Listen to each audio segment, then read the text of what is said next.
And we are live. One more time. Welcome back to Nerd Talk. It's good to be live at 5 with you today. I'm James in Merritt Island, and I'm Francis on Spain, coming to you through the internet. So, more bombs have been thrown today. We have found out that building boats with golf carts is feasible.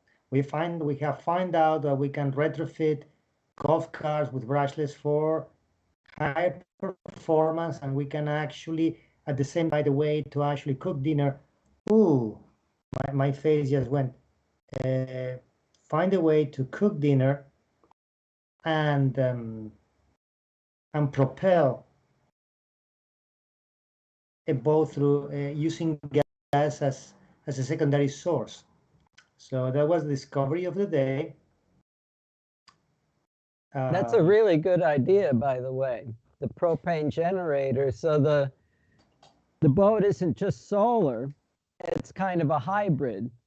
Well, that's So if basically you what a need more hybrid is. power, you can turn on the generator, and if you don't, you can just drive around from the solar panels. And using the brushless motor conversion from the golf carts, so because it's so much more efficient than the brushed motors. I didn't appreciate how much more efficient the brushless motors were till you told me. Oh yeah, they are significantly more efficient.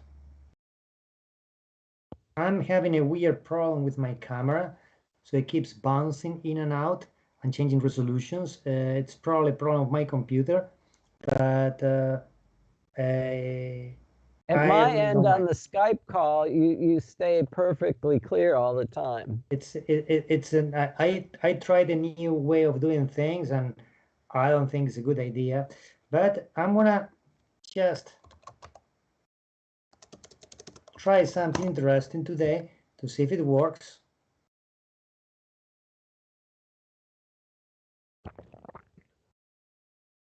So we're gonna create a start virtual camera. Okay, scene. Oh, all right. We're on a split screen for Nerd Talk. Oh, you're watching the live feed? Yeah. Okay. So what I'm trying to do is I'm right, left, reversed in off-grid Energia, and I'm delayed by 1, 2, about 2 seconds. on YouTube, no? Well, on the second screen that I see there next to you. Nerd Geez, Talk is written the right way around, but like here, I'm waving with my right hand. Oh, yeah, then it's working. That's what I wanted to do. Then it's working, okay? So, okay. Yeah, we've got the 2 screens and Nerd Talk down below from the Space Coast. Okay, and okay, so cool. So it's working, which was not exactly what I wanted to do. Do you see the full interface or just the screen? Well, I'm looking at like the Skype call, and in the main part of the screen, one half is you, and then the other half is a split screen between you and me with Nerd Talk down at the bottom. Okay. So let me see what I want to do right now. I want to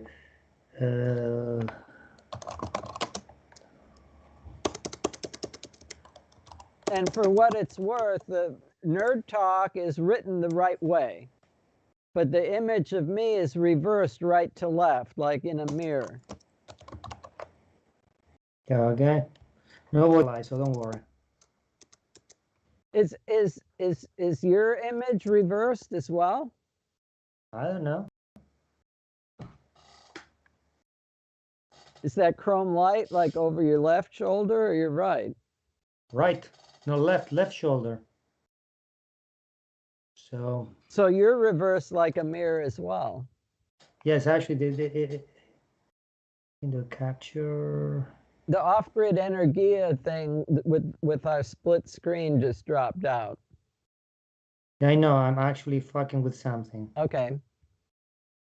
Okay, Oh, so it's infinity again and beyond. That's cool.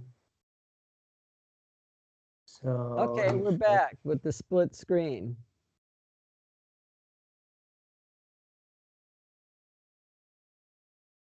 Is the computer dying?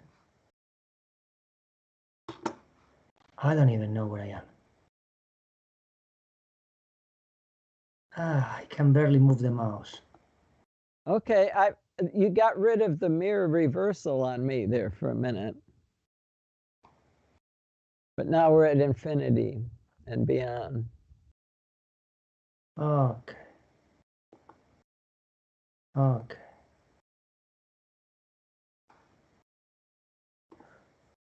What do you see now? I see a black desktop with a bunch of desktop icons Okay, and a window open for what's probably Task Manager. You see what's my problem with the video card? It's basically suffering. One task is 38%, one task is 13%. That one, so it's peaking at 50, even at 720.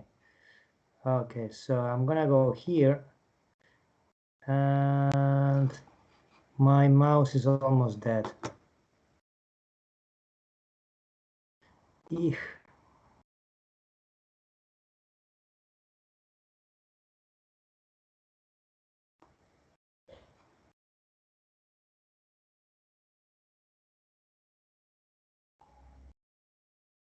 What?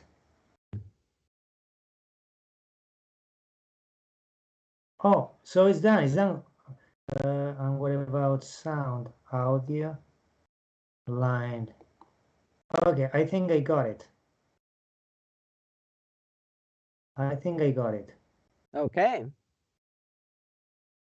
So, the feedback is okay. So now you can see my screen, no? I see the desktop, yeah. Okay. And you turned on Chrome. Okay. This is you. Yep. Okay. Oh, this is cool. Yeah, okay. This is awesome.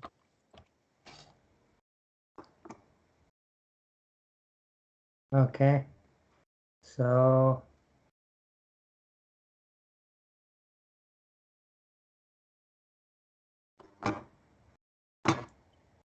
and I have a feedback loop, so my mouse is almost impossible to control, so it cannot be done on the same computer.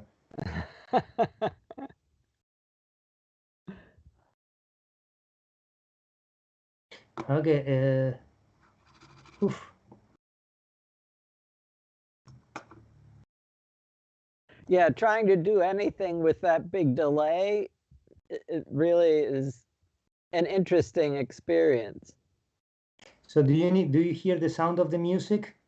No, I do not. I hear you, but I don't hear any sounds from the YouTube playing. So this is my idea. It will go like this. So in theory, when I will have over here third screen set up, so we can change screens. So if we both have one, or if we have one video, I will create two accounts that needs to be run on a second computer, which is going to be called Cam 1 and Cam 2. Okay, you will get Cam 1. Okay, and we'll each have like a laptop that says a server, so we can each show different pictures and video and stuff. Yeah, so I will go to the mixing computer and change to this channel, and this channel will have its own video. So Skype, what I'll have to do is make sure, which I still don't know how to do it. I'll have to make sure that that I can combine the sound. I will have to combine the Skype screen, so both of us can see each other with this screen. So in order to have the Skype screen and have the two sources of sound. What I'm trying to build, it's almost a professional grade system in which all the network streams can be routed from point A to point B. So the amazing thing about these cameras is hypothetically, are you familiar with them? You can use stream cameras like the ones, let me go one more time over here. Okay.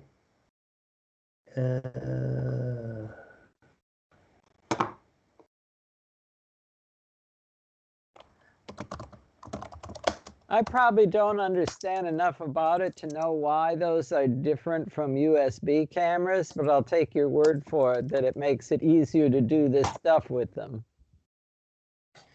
Okay. And we are not going to buy one of these because everybody wants them, but these things are awesome.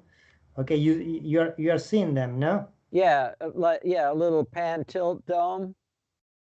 Yes. So network device interface. You see how we can be, okay, the way this thing is set up. Oh, NDI, network device interface. Yeah.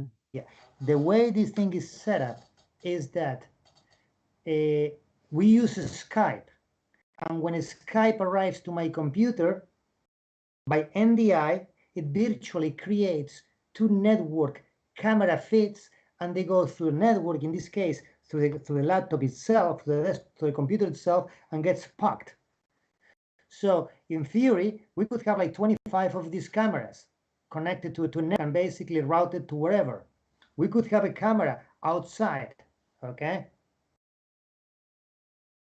Okay, yeah, so this should be really convenient when we want to like stream video from the roof and have multiple views and switch between them and stuff. Yeah, that since we cannot actually afford a full NDI system, we'll probably use Skype to synchronize all the feeds and then extract the feeds from Skype. Okay. Which is what we are trying to do right now. Okay? Yeah. So the only way to do this is either getting a small computer. Okay, I'm gonna reduce this thing. The way to do this is to create small computers as camera servers, or either we can have multiple cameras connected to a computer and select the camera we want to use, change on that one, or have little computers connected to small computers. It's something that we can buy for $150 or $200, and each one will be cam 1, cam 2, cam 3. So you know what is here? I'm an idiot. I'm a total idiot. There's the Lenovo is here. We could use that, right? Yeah, yes. You know, if we want to do multiple cameras, okay, we need to scan them somehow. Okay, so you say you want two cameras, there are two feeds. So the question is, how do we bring the feed? Okay, if we are local, we don't need to use Skype. We can actually feed directly into OBS. But the cool thing about Skype is that we don't have to be physically there. Yeah. Okay, so on Skype, and what I'm trying to learn is this NDI thing, which allows to actually move through the network any camera. So I can actually have a camera with a long USB that goes to a computer inside, and that thing can be streamed into OBS. And the advantage of OBS works great if everybody is local in the same room, because you have everything timed.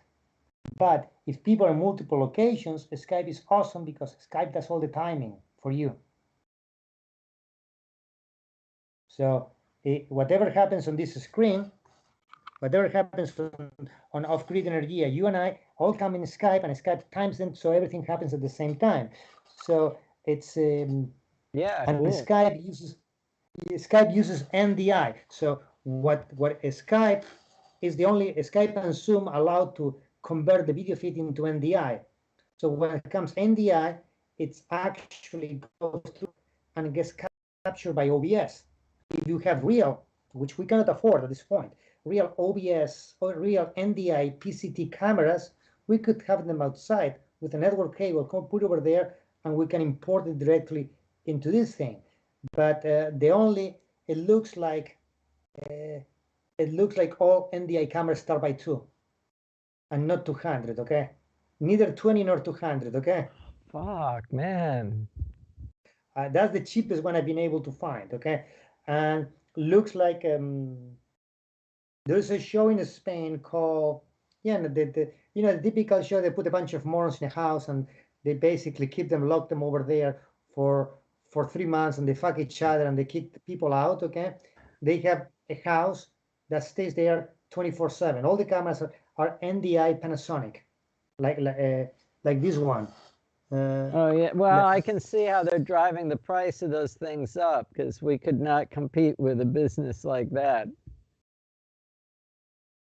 Yeah,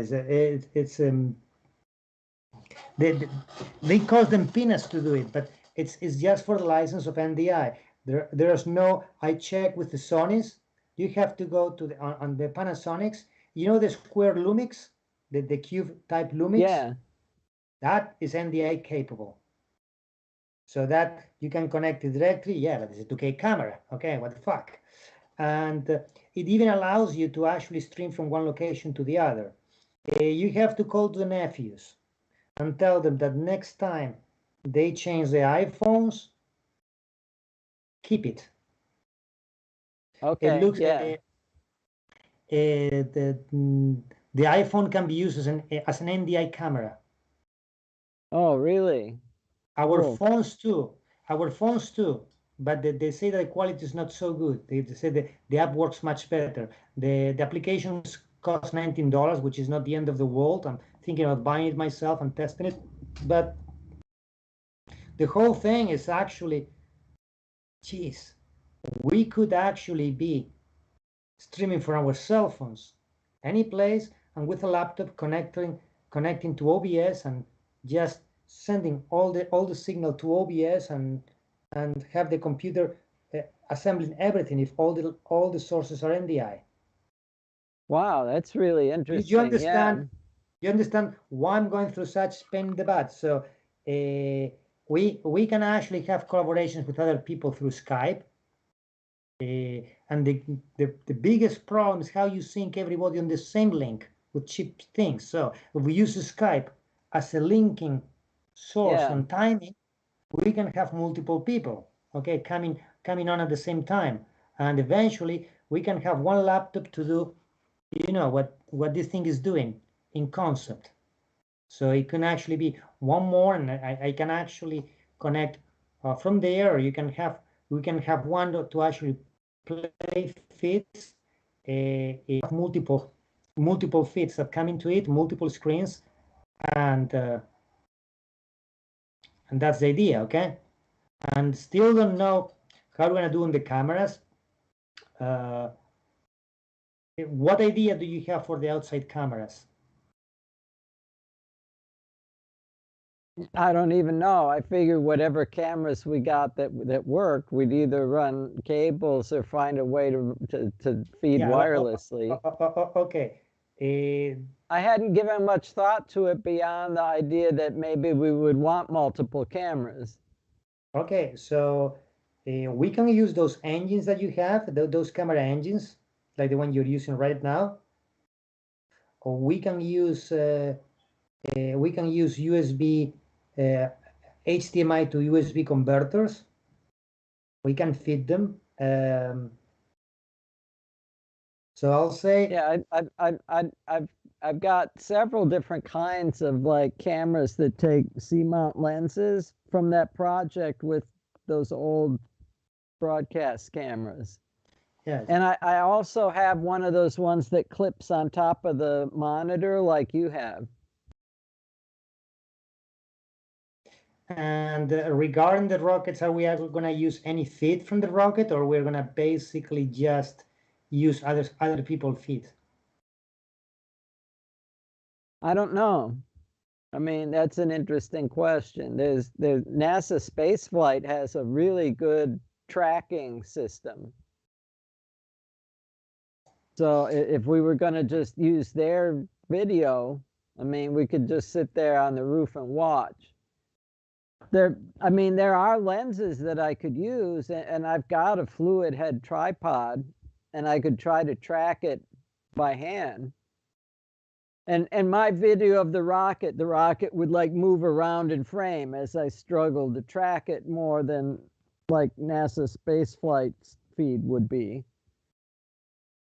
And I kind of have to stop like a minute or so before the launch to go over and start doing that instead of sitting there and talking. But yeah, we could do it either way.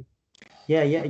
Just think about it. That will actually work into improving all the settings. I don't even know where I'm gonna just disconnect this thing over here because it's killing.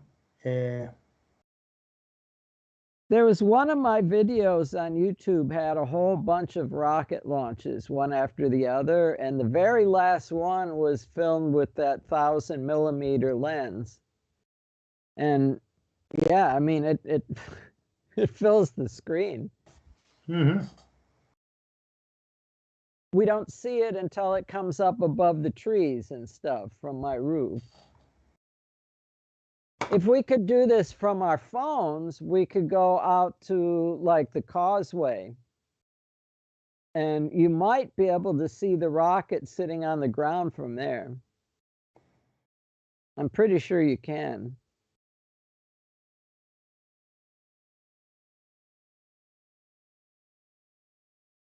Doesn't mean that you have enough bandwidth to do it on the cell phone. Okay, yeah.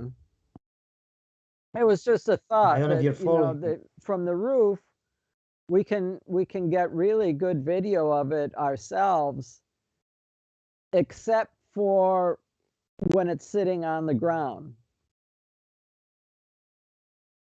But if we were to move to another location, we could probably see the rocket on the ground.